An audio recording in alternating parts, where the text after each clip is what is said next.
Hi everyone, Lynn here. Have another project for you today from Lindy Stamp Gang. Basically what I want to show you is the background work that I've done on this particular layout, and I'm really hoping that you can see.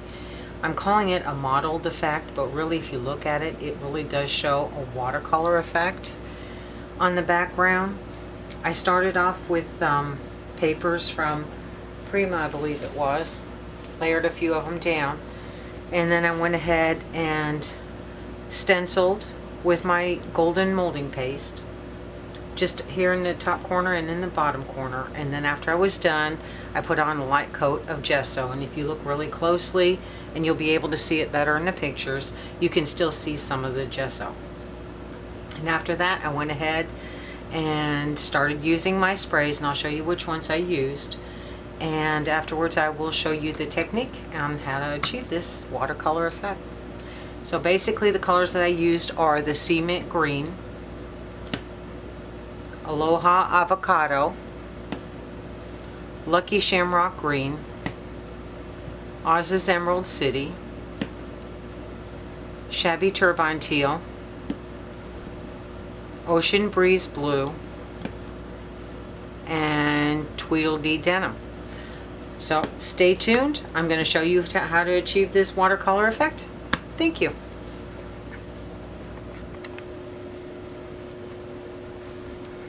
Okay, I'm back. So here's my base paper. I do have a couple layers up at the top, and I did use two stencils, one with molding paste and the other one with, I believe it is the Shamrock Green Starburst Spray. Once those were both dry, I went ahead and just put a light layer of gesso basically just over my stencils. So we're getting ready to do the mottled effect. So we'll start off with our lightest color, which in this case is the Cement Green. And I'm just going to spray where I've basically stenciled. And I'm putting on a pretty decent coat. Actually, let me get some paper towels. You'll find that if you use some paper towels underneath your paper, that it tends to warp a little less because it absorbs the moisture in the paper. Alright, so we do have a fairly even coat, and of course you can see that it hasn't really changed the color of the paper. So now what I'm going to start doing is just flicking on some paint, some spray. And I'm being very random about it. This is Shamrock Green.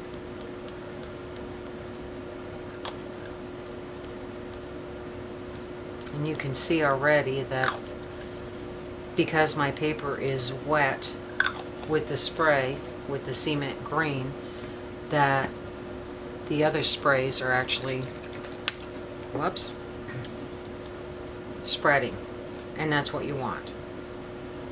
So now I'm using Aloha Avocado Fla Fabio, and I kind of like to mix both of them together.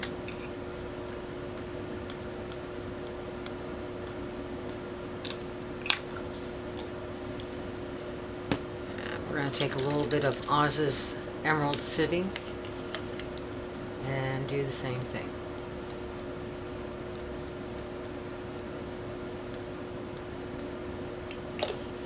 As you can see, its paper is really wet. So now I'm going to spray a little bit more of the Cement Green, spread that color around a little bit more. And we're going to go in with another color. Now you can use as many colors as you like to achieve this effect. This is the Shabby Turbine Teal from Industrial Chic collection. Love, love, love.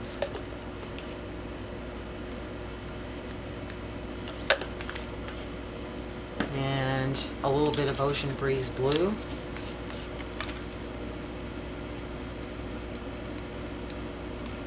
And you can see already the modeling happening.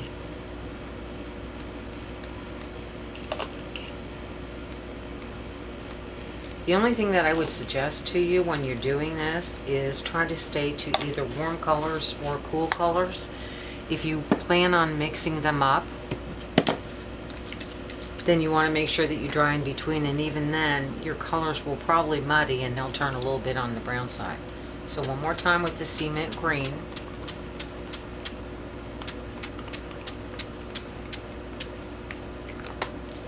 And now a little tiny bit of the Tweedledee Denim Fla Fabio. And I do mean a little bit because this is a dark color.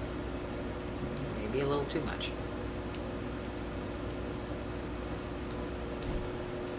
But you can see how that color is spreading.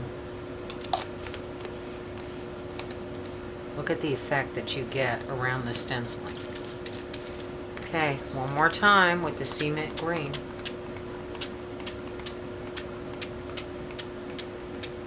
And just spreading everywhere. Okay, so I'm going to dry this and I will be back.